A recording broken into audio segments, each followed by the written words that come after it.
This is one of the most important Aboriginal sites in Australia.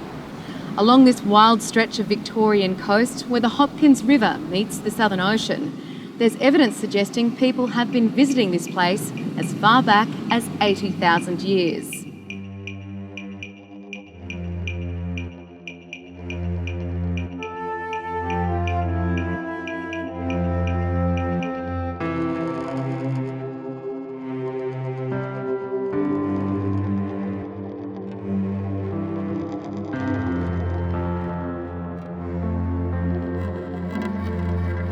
The rocks, cliffs and shell middens all tell a story of climate change, volcanic eruptions and human activity.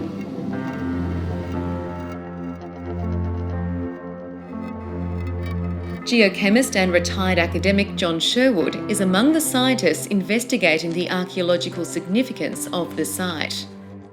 In 1982, a local naturalist called Jim Henry showed Edmund Gill an unusual collection of shells at the mouth of the Hopkins River, on the headland that is we know as Moyjil, or its European name, Point Ritchie. There's a number of shell deposits and old fireplaces from Aboriginal people that we know with some certainty go back beyond 35,000 years. And in particular, there's one shell deposit there that could go back to 80,000 years. And in that case, it would be easily the oldest human site in Australia.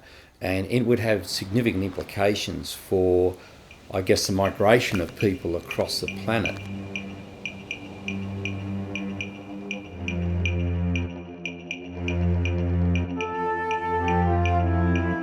The original observation was actually quite an acute observation by Jim Henry, the naturalist, because he found the shell scatter on the rock platform, and it is quite an unusual location for such an accumulation of shell. Edmund Gill recognised, when he was shown it, that it had another significant feature, and that is that the shell pieces were all cemented together. And that meant that it was a much older site than the other shell deposits which are scattered around Moyjil.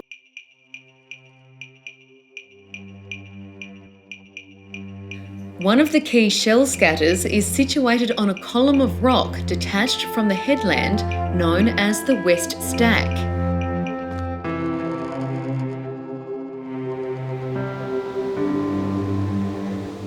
The fact that the one on West Stack was cemented meant it was much older than that. We were struck by the fact that it was almost all of one species, so it's a shellfish we still find today. The wavy turbo, it's called. It's a gastropod or a snail shell, and Aboriginal people have long harvested it.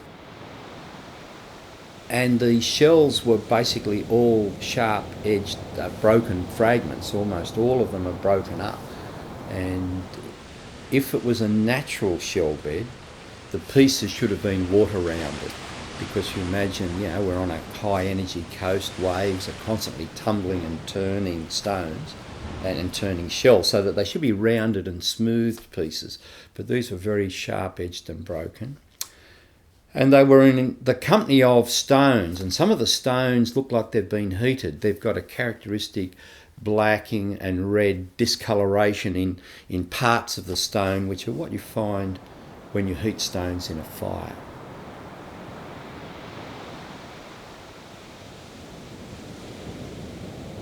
If further research supports the stunning but tentative claim of 80,000 years, then the entire story of how humans dispersed throughout the globe will need to be rewritten.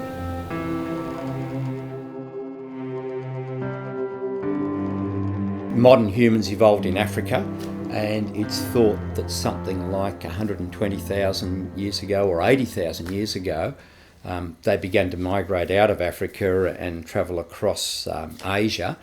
And to come to Australia, they had to make a sea voyage.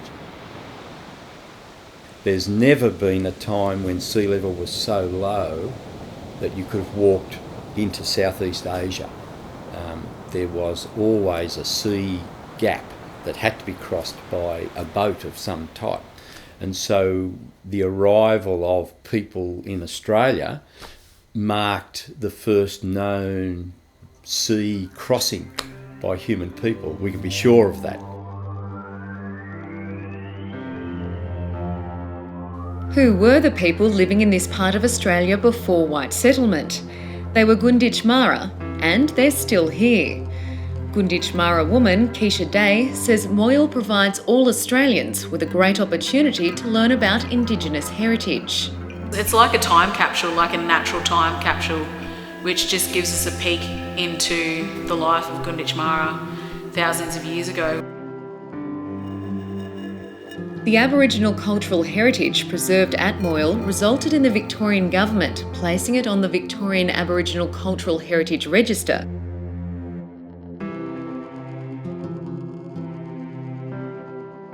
While there is confidence around the evidence supporting an Aboriginal presence for many thousands of years, more research is needed to prove it's the oldest human site on the continent.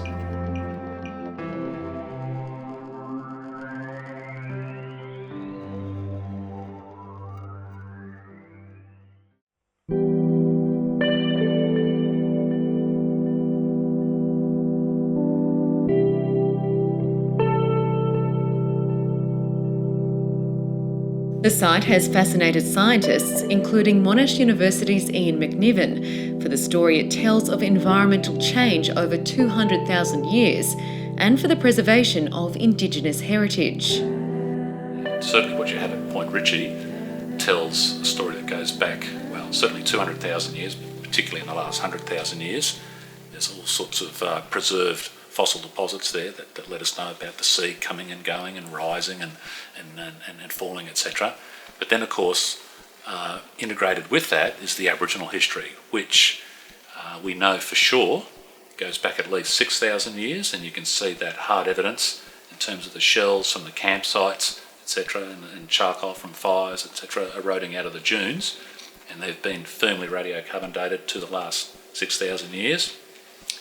Then the story gets interesting, because there could be much older material, and when I say much older, at least 10,000 and maybe 20, 30, 40, 50,000.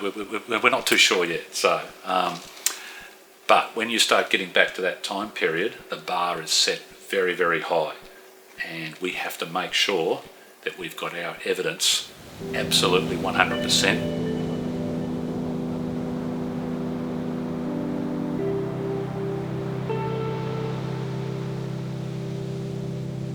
There's charcoal features, and the question is, are they fireplaces or are they just natural burnt out stumps?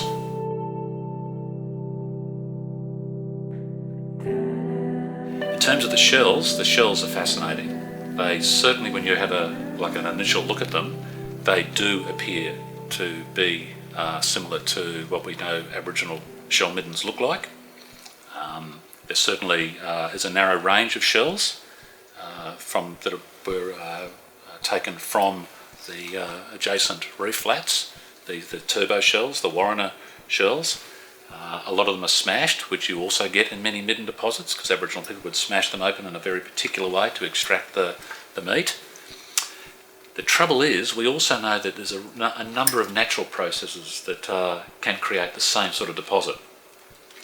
The two most obvious ones are storm surge deposits or tsunami deposits. The other one, and this is the really tricky one, is there's certain types of birds that collect these shells, and they will pick them up and they drop them from a height and they smash them on the rocks. And they actually have very particular spots where they do the smashing. It's sort of, the rocks have particular features that these birds have worked out. That's a good spot to drop the shells. Are those shell deposits one of those three things? Are they human? Is it human? Is it a bird deposit? Or is it a tsunami or storm surge deposit? I'm pretty sure it's not a storm surge deposit or a tsunami, because there'd be other sediments there that would let us know that. So it doesn't appear to be that. Is it a bird deposit or is it a human deposit? It's early days. We still have to work through the evidence and do the measurements, etc. But it's tantalising. So yes.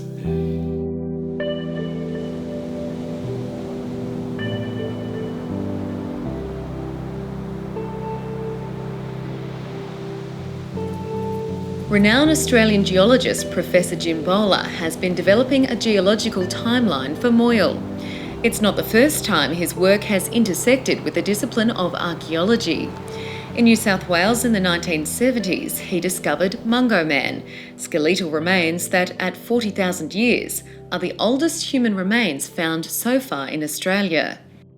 We've been puzzled for years about the presence of these anomalous black stones. Were they affected by fire? This was a major question. Okay, shells were there, but what was the other kind of evidence for human occupation? I went back and was scratching around and found quite substantial traces of charcoal. Following the charcoal, I then cleaned up a section on the cliff face, on the headland, and there in that section there was a lens of charcoal in dark brown sand, a lot of organic staining and a lot of charcoal deposits, sitting on top of a pattern of stones which had clearly been transported and balanced, some balanced on top of the other. So here was a lenticular evidence of fire sitting on, associated with transported stones. Bang, that was no other explanation there, as far as I was concerned, but human.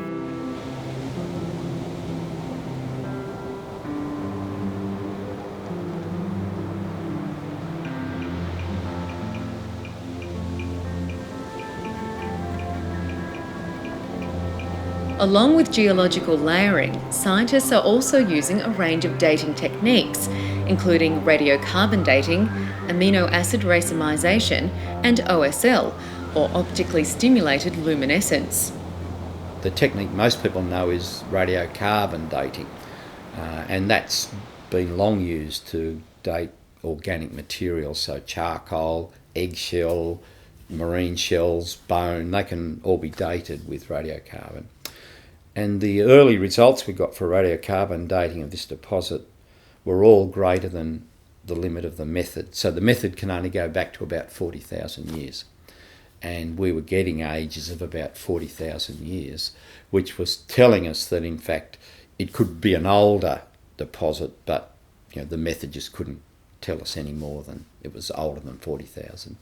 It's a time period where there are certain, limitations on the dating, and one of the key problems is that some of the standard deviations, so the plus or minus we get with the dates, can be quite large.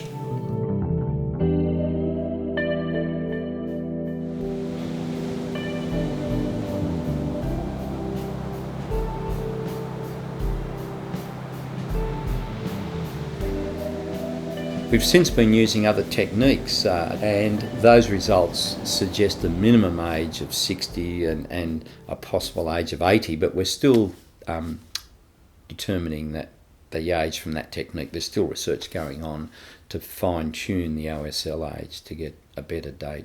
We have to keep working on this. We have to resolve this, because the potential story that could come out of this is huge. So it has world implications for understanding the history of humanity.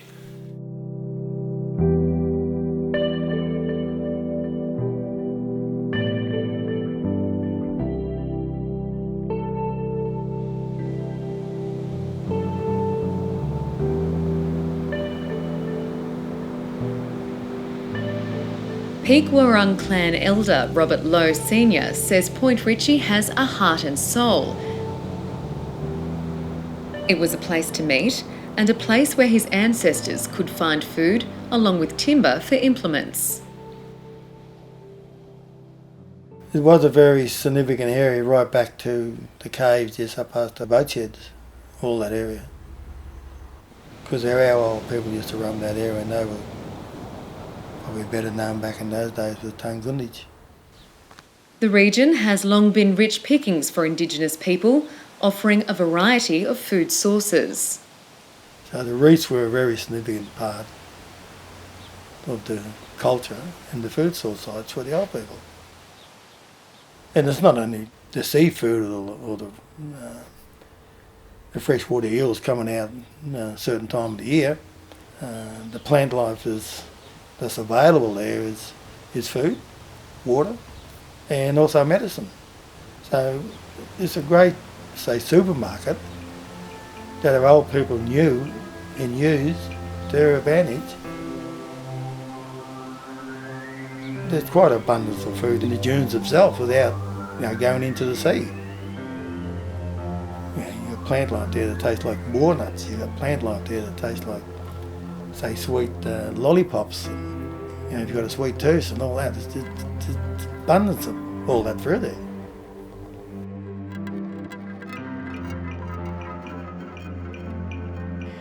The landscape of southwest Victoria is renowned for its dormant and extinct volcanoes. The eruption of nearby Tower Hill thousands of years ago left not only a highly visible marker of time at Point Ritchie, it created a stunning geological feature that is now a much-loved nature reserve. Naturalist and Tower Hill guide John Sutherland has had a lifelong fascination with Tower Hill and knows better than most its plants, animals and history. Tower Hill also showcases the wildlife once widespread across the southwest. This volcano is relatively young in terms of volcanoes in Australia. The southwestern plains of Victoria are the youngest volcanoes in Australia. There's some 700 vents across southwestern Victoria, of which Tower Hill is just one of them. Initially, it blew out a crater that's about 3 kilometres in diameter. This put out just huge amounts of ash.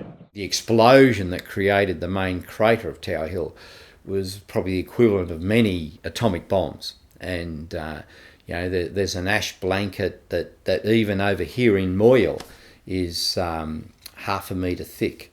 And so a huge ash cloud blanketed this whole area.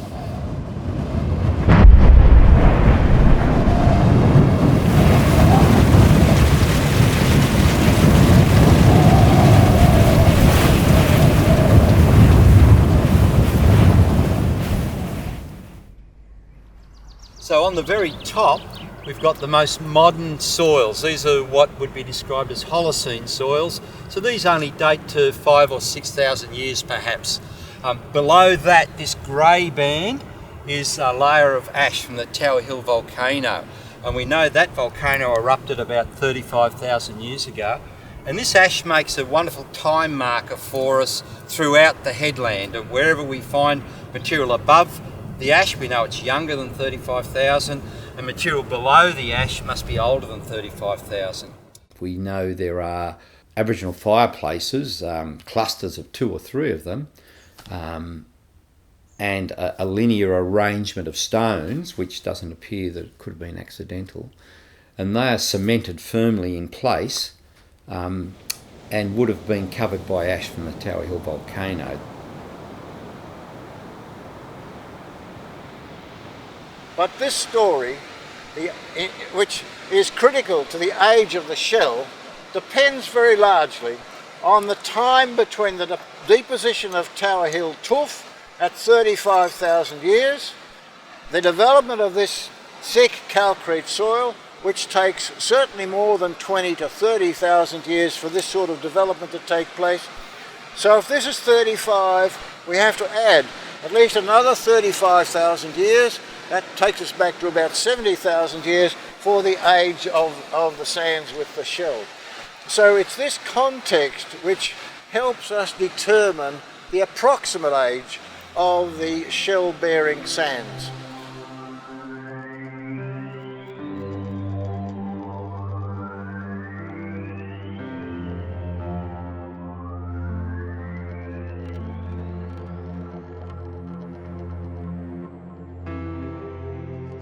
Popularly known as Point Ritchie after an early European settler, Indigenous language researcher Joel Wright unearthed the word Moyjil, cropping up in a number of references to the area. Drawing on the research that had been conducted to produce the database of Aboriginal place names for southwest Victoria, I was able to discover a word which was recorded by George Augustus Robinson, who was the Aboriginal protector from the 1840s for that particular site, and the word was Moyjil. The translation of the word literally means long drag net.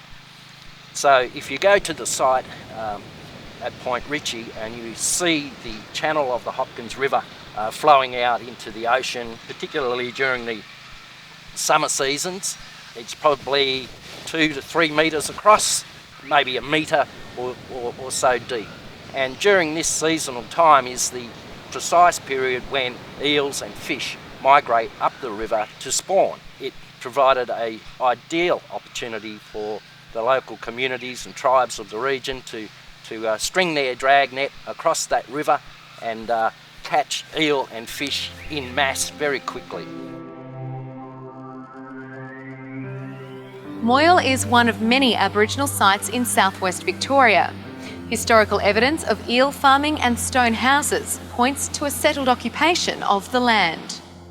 We've pretty much dispelled that myth of blackfellas being nomadic and roaming around and not really having a way of life or anything like that. And I think that that's what makes it special, because obviously it's a site that has multiple recognised tangible evidence that Gunditjmara people are very deliberate in how they live and very deliberate in how we interact with one another, how we relate to country.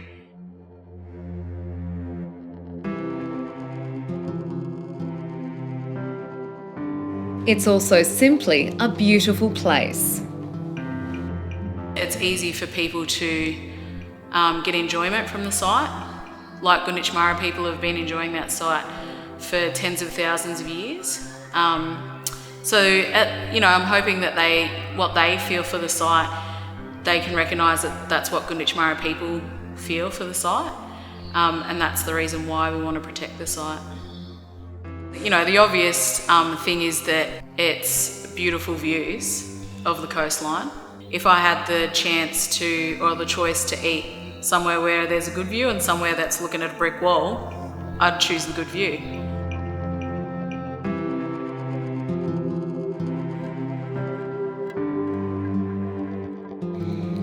Moyjil is part of the Great Ocean Road experience and a great place to contemplate the Aboriginal connection to country. So I'm hoping that this story of Aboriginal presence in Australia and the continuing continuity of that cultural connection to country, that some of that will spin off and that Australians will learn that we too are connected to the land from which we all derive. Whichever way that comes out in the final analysis, this remains amongst Australia's natural and cultural heritage as one of the most precious sites in the whole country. It's one in which the sequence of environmental change, sea level change, shifting coastlines, climatic change, seismic change, volcanoes, it all comes together here at Point Ritchie. Man, you're sitting on this incredible dynamic of culture and natural history. So it's that makes this place so special. It's tangible, so it's accessible. It shows people that, you know, our sites aren't just something mythical and magical that's tucked away where, you know, you'll never ever find it. It's there, it's in an obvious spot. And I know a lot of the time when I take people out to talk to them about, you know, this is a site, you know, it's where they would choose to go even today. So it just shows that, you know, I guess that we're just normal people on a deadly landscape that has provided for us for thousands and thousands of years.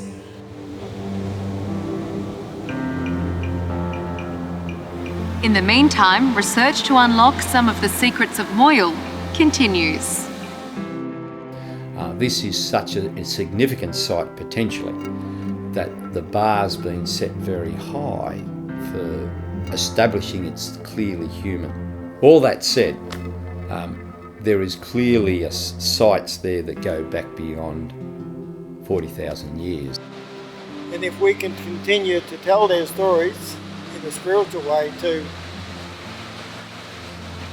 non-Indigenous and Indigenous people, we actually will be doing the old people justice in keeping their stories alive. And that's why I say this area is still alive. It's still very spiritual. And we owe a lot